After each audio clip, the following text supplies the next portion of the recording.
मिर्जापुर गाँव में माया देवी निजर दुईटी छोट छुआ सहित रहुथिले। वर्षा ऋतु रे गोटे दिन राति रे बन्या पानी माड़ी आसिला आ पूरा गाँ पानी रे बुड़ी गला। गाँ लोक माने सेठु जीवन बंचेकी पळेई गले। माया देवी निजर छोट छुआ सहित पड़ोसी गाँ सिकंदराबाद रे रहिले। माया को देखिकी सिकंदराबाद रो सरपंच आसिले आ पचारिले, अरे बुढ़ी आम गाँ को कहीं आसो? सरपंच बाबू आपण तो जानी कि आम गाँ मिर्जापुर रे बन्या होइकी एबे सब भासी जिबारे लागिछि। सेथिपाई मते ओ मो दुई छुआ को आपणक गाँ बाहर रहिबा पई दियंतु। ओ जानिनु के तो स्वामी संगे मो शत्रुता थिला। मो शत्रु मानकु केमिति रखी पारिबी? सेमिति रे भी तुमे एते गरीब मो विश्वास केमिति करबी जे तुमे चोरी करबोनी बोली? सरपंच बाबू आमे केवल सहारा चाहूछु, आमे चोरी काहे की करिबु? ए बुढ़ी बेसी सियानिया देखानी, चुपचाप निज छुआ को धरिके एठू पळा जा। माया देवी सरपंच को आगरे खूब जोरे कांदिले, किंतु सरपंच जोर जोरे हसिबाकू लागिले आ माया को गाँव रु बाहर को बाहर करदेले। माँ आमे एबे कोन करिबा? गाँ रे बहुत पानी भर्ती अछि तो अन्य लोक माने गाँ को जिबाकू दउ नाहंती। आमे बे कुआडे जिबा? जंगल छडा भी तो कोनोसी रास्ता नाही। माँ आमे तो ए रास्ता पाखरे भी रही पारिबा। नाही बाबा, इयाडे भी पानी आसी जाउछि आ जदि भी पानी न आसिला तो सरपंच रहिबाकू दबनी। आमको यांक नजर ठारू दूर को जंगल को ही जिबाकू पड़िबो। ईश्वर आम भाग्य रे जहा लिखिछंती से तो हब ही हब। माया तार पिला मानकु नेई जंगल को चली गला। जंगल रे बहुत बाउंस गछ थिला आउ सेठी आंब गछ आ बाकी फल गछ भी थिला। माँ एठी तो बिल्कुल गरम लागुनी आउ बहुत सारा फल भी अछि। एबे आमे एठी पेट भरी के खाई परिबा आउ आराम रे रही परिबा। हाँ माँ भल हैला सेठी बन्या आसीगला, कारण सेठी फल मिलु नथिला ना एते सुंदर ठंडा पवन भी नथिला। पिला माने बन्या जे बहुत भल पई आसिला एमिति आमे भाबिबा कथा नहे, कारण बन्या जोगु जीवन और संपत्ति दुईटी जगार क्षति हेइ थाए। हेले आमे एबे जंगल रे रही परिबा, किंतु आमको एठी गोटे कुड़िया बनेइबाकू पड़िबो, नहले जंगली पशु माने आमको खाई जिबे। किंतु माँ आमे कुड़िया केमिति बनेइबा? आमे काठर सहाय्य रे कुड़िया बनेइबा। हाँ माँ मु गछ ऊपर चढ़ी की काठ काटी आनिबी। नहीं रे बाबा, गछरे भी जीवन अछि।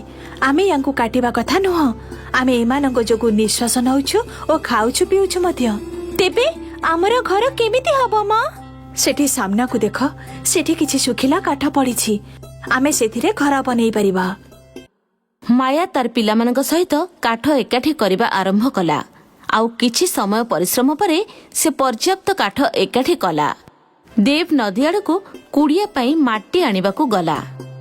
देव एका सेठी की जाओनी, प्रथमे काठरे कुड़िया बनेइ दबा परे सबु जिनिस आसीबो। देव किछि कथा सुनिलानी आउ माटी आनिबाकू चली गला। सेतिक बेले देव चित्कार कला, कारण ताको साप कामुड़ी देला। माँ कोन हेला देव? माँ मते साप कामुड़ी देला। एई कथा सुनिकी माया और मोनी दी जण कांदी कांदी देव आड़ को दौड़िले। देव भी बेहोश होई पड़िला। देव देव देव बाबा बाबा, हे भगवान मु कोन क्षति करिछि तमरा? प्रथमे मो स्वामी को नै गलो, पुनी घर आउ एबे पुओ को भी। हे भगवान मो पुओ को मते फेरै दियो। सेतिकी बेले तांको गोटे शब्द सुना गला। माया मु जादुई बाउंसर घर मु तुमर कथा सुनिथिली कि तुमे तुम छुआ को गछर उपकारिता विषय बुझौथुलो। ए सब देखिकी मते बहुत भल लागिला। मु तुम पुओ को पुणी थरे जीवित कर दउची आ तुमको रहिबा पई गोटे जादुई घर भी दउची, जोठी तुम परिवार बिना कोनसी भय रे रही पारिबो आ अन्य लोक मानकु भी सहाय्य करि पारिबो। मो कोन स्वप्न देखुची? एबे तुम पुओ ठीक है जीवो। तम आगरे गोटे भव्य महल भी छिड़ा हबो। खाइबा पीबा सबु व्यवस्था थिबो सेठी। बस तमे आखि बंद करी देख थरे। माया एवं मोनी निज आखि बंद करदेले आउ जादुर बाउंस घर तैयारी हेकी आसीगला, जहा देखिबाकू बहुत सुंदर थिला। पुणी देव भी बंची गला आउ से तार माँ को भी डाकिला। माँ माँ। देव तो ठीक अछो? हाँ माँ मु तो सोई थिली आउ ता भितरे तमे एते सुंदर घर करितेलो। घर? तीन जण पछकू अनेइले आउ सेमाने आश्चर्य हेगले, कारण सेठी बाउंसर जादू घर थिला ଆଉ 3 ଜଣ ଜଲ୍ଦି ଘର ଭିତରକୁ ଗଲେ। ଭିତରୁ ସେଟା ଘର ନୁହଁ, ମହଲ ଥିଲା। ବେଦ ଆଉ ମୋନିକୁ ସେ ଘର ବହୁତ ପସନ୍ଦ ଆସିଲା। ସେ ସେଇଠି ରହିଲେ ଆଉ ବହୁତ ଫଳ ଖାଇଲେ। ଏମିତି 3 ଜଣ ରହିବାକୁ ଲାଗିଲେ। ସେମାନଙ୍କର କିଛି ଦିନ ବହୁତ ଭଲରେ କଟିଲା। ପୁଣି ଗୋଟେ ଦିନ ସେମାନେ ଦେଖିଲେ ଯେ ସରପଞ୍ଚ ବି ବନ୍ୟାରୁ ବଞ୍ଚିବା ପାଇଁ ଜଙ୍ଗଲକୁ ଆସିଲେ। ମାୟା, ମତେ କ୍ଷମା କରିଦିଅ। ମୋ ପରିବାରକୁ ବି ତମ ଘରେ ସାହାରା ଦିଅ। ମତେ କ୍ଷମା କରିଦିଅ ମାୟା। ଆପଣଙ୍କ ଗାଁରେ ଆମକୁ ରଖିବାକୁ ଦେଲେନି, ଆମେ କାହିଁକି ଆପଣଙ୍କୁ ଆମ ଗାଁରେ ଝିଅ, ମତେ କ୍ଷମା କରିଦେ ଝିଅ। ଠିକ କଥା ନାହିଁ ସରପଞ୍ଚ ବାବୁ, ଆସିଯାଆନ୍ତୁ ଘର ଭିତରକୁ। ସରପଞ୍ଚ ବାବୁ ଯେମିତି ନିଜ ପାଦ ମାୟାର ଘରେ ରଖିଲେ, ଯାଦୁ ଘର ତାଙ୍କୁ ବାହାରକୁ ଫୋପାଡ଼ି ଦେଲା। ଆଉ ବହୁତ ଜୋରରେ ଜଙ୍ଗଲ ଭିତରକୁ ବନ୍ୟା ପାଣି ମାଡ଼ି ଆସିଲା, ଯୋଉଥିରେ ସରପଞ୍ଚ ଆଉ ତା ପରିବାର ଭାସିଗଲେ। କିନ୍ତୁ ଯାଦୁର ବାଉଁଶ ଘରର କିଛି ହେଲାନି, ତାହା ସୁରକ୍ଷିତ ଥିଲା। କିଛି ଦିନ ଭିତରେ ବନ୍ୟାର ବିଭୀଷିକା ଶାନ୍ତ ପଡ଼ିଲା ଆଉ ମାୟା ନିଜ ପିଲାମାନଙ୍କ ସହିତ ଜଙ୍ଗଲରେ ଖୁସିରେ ରହିଲା। ଏହି କାହାଣୀଟି ଚନ୍ଦ୍ରପୁର ଗ୍ରାମର, ଯେଉଁଠି ରେବତୀ ନାମରେ ଏକ ବୁଢ଼ୀ ମହିଳା ରହୁଥିଲା। ରେବତୀ ଅନ୍ଧୁଣୀ ଥିଲା, କିନ୍ତୁ ତାର ବହୁତ ଗୁଡ଼ିଏ ଗୁଣ ଥିଲା। ରେବତୀ ବହୁତ ଭଲ ମାଠିଆ ତିଆରି କରୁଥିଲା। ସେ ଏକୁଟିଆ ଗୋଟିଏ ଘରେ ରହୁଥିଲା, ଆଉ ସେଇ ଘରେ ସେ ମାଠିଆ ବିକୁଥିଲା। ଏମିତି ଭାବେ ସେ ଚଳି ଯାଉଥିଲା। ଗୋଟିଏ ରାତିର କଥା, ହଠାତ୍ ରେବତୀର ଘରେ ଏକ ଚୋର ପଶିଗଲା। ଯେମିତି ସେ ଭିତରକୁ ଆସିଲା, ତାକୁ ଲାଗିଲା ଯେ ରେବତୀ ତାକୁ ଗୋଟିଏ ଲୟରେ ଦେଖୁଛି। ଚୋର ଡରିଗଲା। ପୁଣି ହଠାତ୍ କବାଟ ପାଖରୁ ଶବ୍ଦ ଆସିଲା। ବାହାରୁ ଶବ୍ଦ ଆସିଲା, ମା ତୁମେ ଘର ଭିତରେ ହିଁ ରୁହ, ଗାଁକୁ ଏକ ଚୋର ପଶି ଆସିଛି, ତୁମେ ବାହାରକୁ ଆସିବନି। ଠିକ ଅଛି ମଞ୍ଜଲି। ଚୋର ବୁଝି ସାରିଥିଲା ଯେ ରେବତୀ ଦେଖିପାରୁନି। ସେତେବେଳେ ସିଏ ଧୀରେ ଧୀରେ ଯିବାକୁ ଲାଗିଥିଲା କି ରେବତୀ କହିବାକୁ ଲାଗିଲା, ପୁଅ ବାହାରକୁ ଯାଆନି, ବାହାରେ ଲୋକେ ତତେ ହିଁ ଖୋଜୁଥିବେ। ଆପଣ ତ ଦେଖିପାରନ୍ତିନି, ତେବେ ଆପଣ କେମିତି ଜାଣିଲେ ଯେ ମୁଁ ଆପଣଙ୍କ ଘରେ ଅଛି? ଯେବେ ଭଗବାନ ଗୋଟିଏ ଶକ୍ତି ଛଡେଇ ନେଉଛନ୍ତି ଆଉ ଗୋଟିଏ ଶକ୍ତି ଦେଇ ଦିଅନ୍ତି। ମୁଁ ଦେଖିପାରୁନି, କିନ୍ତୁ ଅନୁଭବ କରିପାରୁଛି ଯେ କିଏ ମୋ ଆଖପାଖରେ ଅଛି। ଆପଣ ପାଟି କରିବେନି, ନହେଲେ ଗାଁ ଲୋକେ ମତେ ମାରିଦେବେ। ପାଟି ଯଦି କରିଥାନ୍ତି ତ ମୁଁ କେତେବେଳୁ କରିଥାନ୍ତି। ମୋ ଅନୁଭବ କହୁଛି ଯେ ତୁ ଭଲ ମଣିଷଟିଏ। ବୋଧେ ତୋର କୌଣସି ଅସୁବିଧା ଥିବ, ଯେଉଁଥିପାଇଁ ତୁ ଚୋରି କରୁଛୁ। ଭୋକଠୁ ବଡ ଆଉ କୌଣସି କଥା ନାହିଁ ମା। ନା ପଢା ଲେଖା ଜାଣିଛି, ନା ମତେ କୌଣସି କାମ ଆସେ। ପେଟର ଭୋକକୁ ଶାନ୍ତ କରିବା ପାଇଁ ଚୋରି କରୁଛି। ହଁ, ଯଦି କଥା ଏଇଠି ଭୋକର, ତ ମୁଁ ତତେ ସାହାଯ୍ୟ କରିପାରିବି। ମୁଁ ଅନ୍ଧୁଣୀ ଅଟେ, କିନ୍ତୁ ମାଠିଆ ବିକିକି ଚଳି ଯାଉଛି। ତୁ ମତେ ସାହାଯ୍ୟ କରିଦେ, ଆଉ ଏଇଠି ମୋ ସହିତ ବସିକି ଖା। ଏହା ତ ବହୁତ ଭଲ କଥା ମା। ଅନ୍ଧ ମା ମଣ୍ଟୁକୁ ଖାଇବାକୁ ଦେଲା, ଆଉ ସେଇ ରାତିରେ ସେ ସେଇ ଘରେ ଶୋଇ ପଡ଼ିଲା। ତା ପରଦିନ ଠାରୁ ମଣ୍ଟୁ ରେବତୀକୁ ମାଠିଆ ତିଆରି କରିବାରେ ସାହାଯ୍ୟ କଲା। ବା ମା, ତମେ ତ ବହୁତ ବଢିଆ ମାଠିଆ ତିଆରି କରୁଛ। ଆମର ଇଏ ବଂଶଗତ କାମ। ଆପଣଙ୍କର କିଏ ପୁଅ ଝିଅ ନାହାନ୍ତି କି? ଅଛି ନା, ଗୋଟିଏ ପୁଅ ଅଛି। ତେବେ ଆପଣ ଏଠାରେ କାହିଁକି ରହୁଛନ୍ତି? ନିଜ ପୁଅ ପାଖରେ କାହିଁକି ରହୁନାହାନ୍ତି? ସମସ୍ତଙ୍କ ଭାଗ୍ୟରେ ନିଜ ନିଜର ଦୁଃଖ ଥାଏ। ମୋ ପୁଅ ସେ ପର୍ଯ୍ୟନ୍ତ ମତେ ସ୍ନେହ କରୁଥିଲା ଯେ ପର୍ଯ୍ୟନ୍ତ ମୁଁ ଘରର ସବୁ କାମ କରୁଥିଲି। କିନ୍ତୁ ଯେମିତି ମୋ ଆଖିର କିରଣ ଚାଲିଗଲା, ସବୁ ସ୍ନେହ ବି ପଳେଇଗଲା। ତା ପାଇଁ ମୁଁ ବୋଝ ହେଇଗଲି। ସବୁଦିନ ତାର କିଟିକିଟି ଠାରୁ ଭଲ ଯେ ମୁଁ ଏଠାରେ ଏକୁଟିଆ ଅଛି। କିନ୍ତୁ ମା, ଆପଣ କେମିତି ସବୁ ଏକୁଟିଆ ସମ୍ଭାଳି ନେଉଛନ୍ତି? ପୁଅ, ଗାଁ ବାଲା ଅଛନ୍ତି ନା, ସମସ୍ତେ ବହୁତ ଭଲ। କିଏ ନା କିଏ ମତେ ସାହାଯ୍ୟ କରିଦିଅନ୍ତି। ଆଜିଠୁ ଆପଣଙ୍କୁ ଚିନ୍ତା କରିବାର ଆଉ ଦରକାର ନାହିଁ, ମୁଁ ଅଛି ନା। ମଣ୍ଟୁ ରେବତୀର ଭଲ ଭାବେ ଦେଖାଶୁଣା କଲା। ସେ ରେବତୀ ପାଇଁ ରୋଷେଇ କରୁଥିଲା, ଘର ସଫା କରୁଥିଲା, ଆଉ ମାଠିଆ ଗୁଡ଼ିକୁ ମଧ୍ୟ ସମ୍ଭାଳିକି ରଖୁଥିଲା। ଲାଗୁଥିଲା ଅନ୍ଧୁଣୀ ରେବତୀର ସାହାରା ମିଳିଗଲା। କିଛି ଦିନ ପରେ, ମା, ମୁଁ ଭାବୁଥିଲି ସହରରେ ହାଟକୁ ଯାଇ ମୁଁ ମାଠିଆ ବିକିବି, ସେଥିରେ ଲାଭ ବି ବହୁତ ହେବ। ଯଦି ତୁ କରିପାରିବୁ ତେବେ ନିଶ୍ଚୟ ଚେଷ୍ଟା କରେ। ପରଦିନ ମଣ୍ଟୁ ସହରର ହାଟକୁ ଗଲା ଆଉ ମାଠିଆ ବିକିବାକୁ ଲାଗିଲା। ମାଙ୍କର ତିଆରି ମାଠିଆର ଭାରି ଚର୍ଚ୍ଚା ଥିଲା, ଆଉ ମଣ୍ଟୁର ସବୁ ମାଠିଆ ଶୀଘ୍ର ବିକ୍ରି ହେଇଯାଇଥିଲା।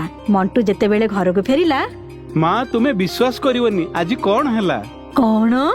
ଯେମିତି ମୁଁ ଡାକ ଛାଡ଼ିଲି, ମହିଳା ମାନଙ୍କ ଭିଡ ଜମିଗଲା। ଜଣେ ଜଣେ ମହିଳା 2 2 3 3ଟି ମାଠିଆ ନେଇକି ଗଲେ। ଭଲ ହେଲା, ତୁ ଖୁସି ନା? ବହୁତ ଖୁସି ମା, ବହୁତ ଖୁସି। ଦିନେ ରେବତୀକୁ ଭେଟିବାକୁ ତା ପୁଅ ରଜତ ଆସିଲା। ଇଏ କିଏ ମା? ଇଏ ମୋର ଦ୍ୱିତୀୟ ପୁଅ ମଣ୍ଟୁ। କଣ? ୟାକୁ ମୁଁ ଜନ୍ମ ଦେଇନି, କିନ୍ତୁ ନିଜ ମାଠୁ ବି ଅଧିକା ମୋର ଯତ୍ନ ନିଏ। ଏହି ସବୁ କଥା ତତେ ବୁଝା ପଡିବନି ପୁଅ। ନିଜର ମାର ଏମିତି କଥା ଶୁଣି ରଜତ ରାଗିକି ଚାଲିଗଲା। ମଣ୍ଟୁ ସବୁଦିନ ମାଠିଆ ନେଇକି ସହର ଯାଉଥିଲା, ଆଉ ଅତି ଶୀଘ୍ର ତା ମାଠିଆ ବିକ୍ରି ହେଇଯାଉଥିଲା। ଆମଦାନୀ ଭଲ ହେଉଥିଲା। ଏହା ଗୋଟିଏ ଦିନ ରଜତ ଦେଖିଦେଲା, ଆଉ ସେତେବେଳେ ତା ମନରେ ଲୋଭ ଆସିଲା। ଯଦି ତା ମା ସହିତ ରୁହନ୍ତା ତେବେ ସବୁ ପଇସା ତାର ହୁଅନ୍ତା, କିନ୍ତୁ ଏବେ ସବୁ ପଇସା ମଣ୍ଟୁର। ଏବେଠୁ ରଜତ ମଣ୍ଟୁ ଉପରେ ନଜର ରଖୁଥିଲା। କିଛି ମାସ ବିତିଗଲା, ଆଉ ଦିନେ ରଜତ ପୋଲିସକୁ ନିଜ ସାଙ୍ଗରେ ନେଇ ଆସିଲା। ପୋଲିସ ମଣ୍ଟୁକୁ ଗିରଫ କରୁଥିଲା। ଆରେ କିନ୍ତୁ କଥା କଣ? ମା, ତମେ ଜାଣିନ ଏ ଲୋକ ତତେ କେତେ ଠକିଛି।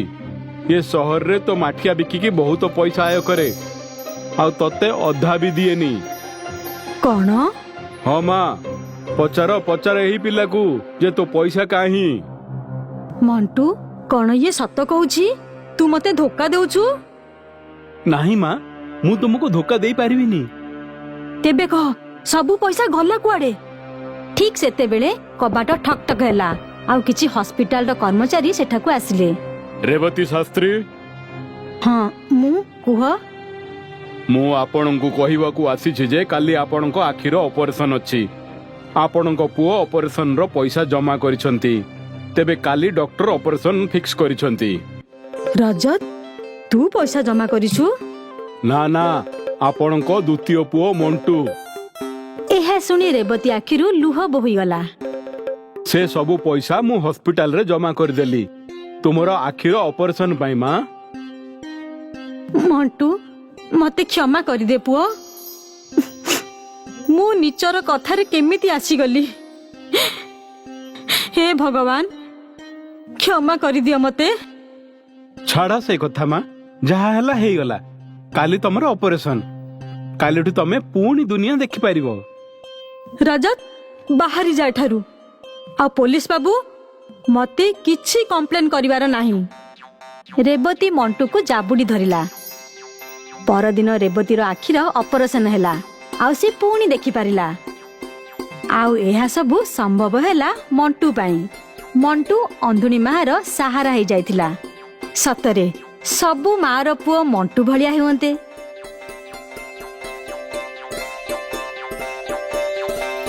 ଉତ୍ତରାଖଣ୍ଡର ଗୋଟିଏ ଗାଁରେ କମଲେଶ ନିଜର ସ୍ତ୍ରୀ ଏବଂ ଝିଅ ସହିତ ରହୁଥିଲା। କମଲେଶ ଦିନ ମଜୁରୀ କାମ କରି ନିଜର ଏବଂ ନିଜ ପରିବାରର ପାଳନ ପୋଷଣ କରୁଥିଲା। ତାର ଗୋଟିଏ ଝିଅ ଥିଲା, ଡଲି, ଯିଏ ହାଇସ୍କୁଲରେ ପାଠ ପଢୁଥିଲା। ଡଲିର ବୋର୍ଡ ଏକ୍ଜାମ ପାଖେଇ ଆସୁଥିଲା। ଏଥିପାଇଁ କମଲେଶ ଦିନ ରାତି ପରିଶ୍ରମ କରି ଡଲିର ଟ୍ୟୁସନର ଫିସ୍ ଭରୁଥିଲା। କିନ୍ତୁ ଡଲିର ପାଠ ପଢାରେ ବିଲକୁଲ ଧ୍ୟାନ ନଥିଲା। ଦିନ ରାତି କେବଳ ସେ ମୋବାଇଲରେ ହିଁ ଗେମ୍ ଖେଳୁଥିଲା, ନତୁବା ନିଜ ସାଙ୍ଗମାନଙ୍କ ସହିତ ଅନଲାଇନ କଥା ହେଉଥିଲା। ପୁରା ଦିନ ତାର ମୋବାଇଲରେ ହିଁ ସମୟ କଟୁଥିଲା, ମାନ ଯେପରି ବହିକୁ ହାତ ନ ଲଗାଇ ମାସ ବିତି ଯାଇଥିଲା। ଦିନ ସାରା ମୋବାଇଲ ଧରି ଖେଳୁଛୁ, କେବେ ତ ତୋର ପାଠ ପଢିନେ।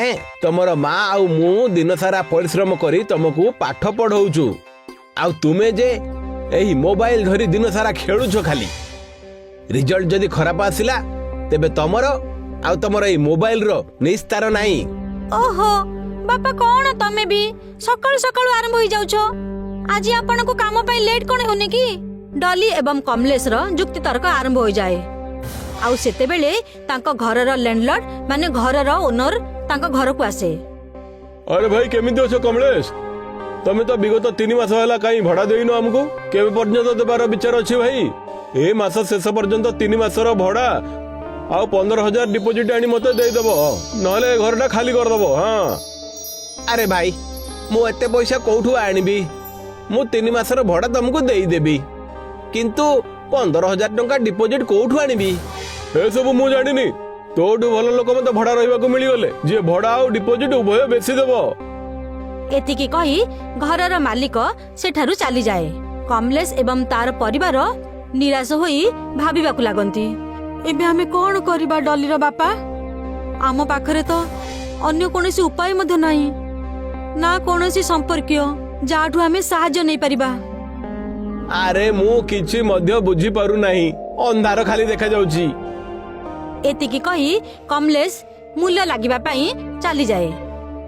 କମଲେଶ ଯେବେ ମୂଲ୍ୟ କାମ କରିବା ପାଇଁ ନିଜ ଜାଗାରେ ପହଞ୍ଚେ ସେତେବେଳେ ସେ ଦେଖେ ଯେ ଅନ୍ୟ ମୂଲ୍ୟାମାନେ ନିଜ ନିଜର ସାମାନ ନେଇ ସେଠାରୁ ଯାଉଛନ୍ତି। ଆରେ କେଜାଣି ଆଜି ସକାଳୁ ସକାଳୁ କାହା ମୁହଁ ଦେଖିଥିଲି, ଆଜିର ଦିନଟା ବହୁତ ଖରାପ। ଆରେ କଣ ହେଲା ଭାଇ, ସବୁ ମୂଲିଆ ମାନେ କୁଆଡେ ଯାଉଛନ୍ତି କି?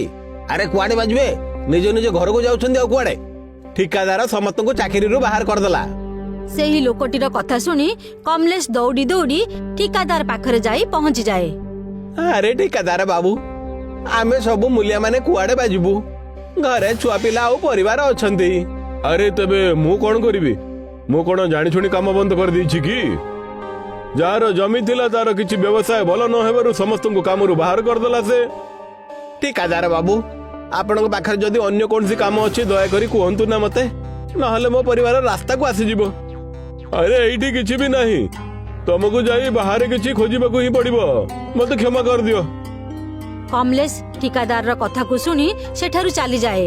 ଆଉ ଯିବା ବେଳେ ରାସ୍ତାରେ ଗୋଟିଏ ମନ୍ଦିର ପାଖରେ ବସି ଭାବିବାକୁ ଲାଗେ। ହେ ଭଗବାନ, ମୋ ଝିଅ ଆଉ ମୋ ପରିବାରକୁ ମୁଁ କେମିତି ସମ୍ଭାଳିବି? ମତେ କିଛି ସାହାଯ୍ୟ କର ଭଗବାନ, କିଛି ରାସ୍ତା ଦେଖାନ୍ତୁ ଭଗବାନ, ଦୟା କରନ୍ତୁ କିଛି। ସେହି ସମୟରେ ଜଣେ ଲୋକ ଚିନ୍ତିତ ଅବସ୍ଥାରେ ଦୌଡ଼ି ଦୌଡ଼ି ମନ୍ଦିର ଆଡକୁ ଆସୁଥାଏ। ଆଉ ସେ ମନ୍ଦିର ପଛପଟେ ଲୁଚିଯାଏ। ସେହି ଲୋକଟିର ପଛରେ ଅନେକ ଲୋକ ପଡିଥିଲେ। ଆରେ କୋଉଠି ଲୁଚିଗଲା? ଆରେ ବାହାରକୁ ଆସ, ଆଜି ରକ୍ଷା ନାହିଁ ତୋର। ଚାଲ ତାକୁ ଅନ୍ୟ ପଟକୁ ଯାଇ ଖୋଜିବା। ମନ୍ଦିର ଆଡକୁ ଦୌଡ଼ି ଯିବାର ମୁଁ ଦେଖିଛି। କମଲେଶ ସେହି ଲୋକଟିକୁ ଲୁଚୁଥିବାର ଦେଖିଦେଇଥିଲା, ତେଣୁ ସେ ତା ସହିତ କଥା ହେବା ପାଇଁ ନିଷ୍ପତ୍ତି କରେ। କଣ ହେଲା ଭାଇ, କଣ ଚୋରି କରିକି ଏଠିକି ଆସିଛ କି ଯେ ଲୋକ ତୁମ ପଛରେ ପଡିଛନ୍ତି? ମୁଁ କୌଣସି ଚୋର ନୁହେଁ, ମୋର ଗୋଟିଏ ପ୍ଲାଷ୍ଟିକର ଫ୍ୟାକ୍ଟରି ଅଛି। ସରକାର ସେ ଫ୍ୟାକ୍ଟରିଟିକୁ ବନ୍ଦ କରିଦେଲେ, ଏଥିପାଇଁ ସେମାନେ ମୋ ଭୁଲ ଭାବି ମୋର ପଛରେ ପଡି ଯାଇଛନ୍ତି। ସେମାନେ କହୁଛନ୍ତି ଯେ ଆମେ ପ୍ଲାଷ୍ଟିକ ବ୍ୟବହାର କରି ବାତାବରଣକୁ ଦୂଷିତ କରିଦେଉଛୁ। ବାତାବରଣକୁ ତ ତମେ ଦୂଷିତ କରି ହିଁ ଦେଇଛ, ତେଣୁ ଯାଅ, ଏଥିରେ ମୁଁ ତମର କିଛି ସାହାଯ୍ୟ କରିପାରିବି ନାହିଁ। ଏତିକି କହି କମଲେଶ ସେଠାରୁ ଯାଉ ହିଁ ଥିଲା, ସେତେବେଳେ କୈଳାସ ତାକୁ ପଛରୁ ଡାକ ଛାଡେ। ଶୁଣ ଭାଇ, ମୋ କଥା ଟିକେ ଶୁଣ। କଣ ତମେ ମତେ ତମ ଘରେ କିଛି ଦିନ ପାଇଁ ଲୁଚାଇ ରଖିପାରିବ? ଯେମିତି ହିଁ ଲୋକ ଶାନ୍ତ ହେଇଯିବେ ସେମିତି ମୁଁ ମୋର ଘରକୁ ଯିବି ଆଉ ଅନ୍ୟ ବ୍ୟବସାୟ ଆରମ୍ଭ କରିଦେବି। ଆରେ ଭାଇ, ଏଇଠି ମୋ ପରିବାର ପାଇଁ ମୋ ପାଖରେ ଗୋଟେ ଘର ନାହିଁ, ଆଉ ପୁଣି ତମେ ଆସି ମୋ ଉପରେ ଗୋଟେ ବୋଝ ହେଇକି ରହୁଛ। କମଲେଶ ସେଠାରୁ ଚାଲିଯାଏ ଆଉ ନିଜ ଘରକୁ ଯାଇ ସବୁ କଥା ନିଜ ସ୍ତ୍ରୀକୁ କହେ। ଏବେ ଆମେ କଣ କରିବା? ଡଲିର ବୋର୍ଡ ଏକ୍ଜାମ ପାଖେଇ ଆସିଲାଣି।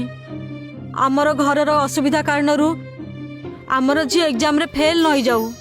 ଡଲି ସେ ସମୟରେ ନିଜର ମୋବାଇଲରେ ଗେମ୍ ଖେଳୁଥାଏ। ଆଉ ସବୁ କଥା ଶୁଣିବା ପରେ ଡଲି କହିଲା, ବାପା, କଣ ଆମେ ପ୍ଲାଷ୍ଟିକର ଘର ତିଆରି କରି ସେଇଠି ରହିବା? ପ୍ଲାଷ୍ଟିକର ଘର କେମିତି? ପ୍ଲାଷ୍ଟିକ ଦ୍ୱାରା ତ ଆମର ବାତାବରଣ ଖରାପ ହଉଛି। ଆଜି ମୋର ଗୋଟେ ଲୋକ ସହିତ ଦେଖା ହେଇଥିଲା, ଯାହା ପଛରେ କିଛି ଲୋକ ପଡିଥିଲେ। ପ୍ଲାଷ୍ଟିକର ଫ୍ୟାକ୍ଟରି ଥିଲା ତାଙ୍କର। କଣ ତମେ ସେଇ ଲୋକଟିକି ଜାଣିଛ? ଆମେ ଯଦି ତାର ଫ୍ୟାକ୍ଟରିରୁ କିଛି ପ୍ଲାଷ୍ଟିକର ବଟଲ ଆଣି ଆମେ ନିଜର ଘର ତିଆରି କରିବା ତେବେ? ମୁଁ ବି ଶୁଣିଥିଲି ପ୍ଲାଷ୍ଟିକ କେବେ ମଧ୍ୟ ସଢେ ନାହିଁ, ଆଉ ଏହା ଦ୍ୱାରା ଆମ ଘରର ଅସୁବିଧା ଦୂର ହୋଇଯିବ, ଆଉ ସେଇ ଲୋକଟିର କାରବାର ମଧ୍ୟ ଭଲ ଚାଲିବ। ଆରେ ତମର ବୁଦ୍ଧି ସୁଦ୍ଧି କିଛି ନାହିଁ କି? ଯାହା ମନକୁ ଆସିଲା କହି ଯାଉଛ। ପ୍ଲାଷ୍ଟିକର ଘର କେମିତି ତିଆରି ହବ? ଘର ଲୋକଙ୍କର କଥା ଶୁଣି କମଲେଶ ରାତି ସାରା ସେଇ ପ୍ଲାଷ୍ଟିକର ଘର ବିଷୟରେ ଭାବୁଥାଏ। ଆଉ ସକାଳୁ ଉଠିବା ପରେ ସେ କିଛି ଚିପ୍ସ ଏବଂ ବିସ୍କିଟ ନେଇ ମନ୍ଦିର ଆଡକୁ ଚାଲିଯାଏ। ଆରେ ଭାଇ, ଆପଣ ଅଛନ୍ତି କି ଚାଲିଗଲେ? ମୁଁ ଆପଣଙ୍କ ପାଇଁ କିଛି ୱେଫର୍ସ ଆଉ କିଛି ବିସ୍କୁଟ ନେଇକି ଆସିଛି। ମନ୍ଦିର ଯିବା ପରେ ସେ ଦେଖେ କୈଳାସ ସେଇ ମନ୍ଦିରର ବଗିଚାର ଗୋଟିଏ ସିଟରେ ଶୋଇଛି।